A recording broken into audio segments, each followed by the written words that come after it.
દાહોદ જિલ્લામાં ભારે વરસાદના પગલે જિલ્લાના અધિકારીઓ સાથે સમીક્ષા બેઠક યોજતા પ્રભારી મંત્રી ડોક્ટર કુબેરભાઈ ડિંડોર।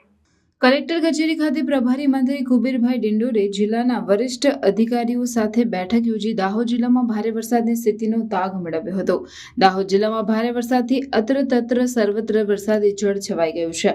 ભારે વરસાદના પગલે રાજ્ય સરકારે નાગરિકોને અગવડતા ન પડે અને સલામતીપૂર્વક કુદરતી આપદાને વહન કરવાની હામ મળે તે દિશામાં તંત્રના અધિકારીઓને કામગીરી કરવા પ્રભારી મંત્રી કુબેરભાઈ ડિંડોરે જણાવ્યું હતું। આ તકે જિલ્લા કલેક્ટર યોગેશ નિરગુડે અમલીકરણ અધિકારીઓ અને તેમના તાબાના કર્મચારી અધિકારીઓને આપત્તિ વ્યવસ્થાપન સુવિધામાં કોઈપણ પ્રકારની બાંધછોડ ચલાવી લેવામાં આવશે નહીં તેમ તાકીદ કરી હતી।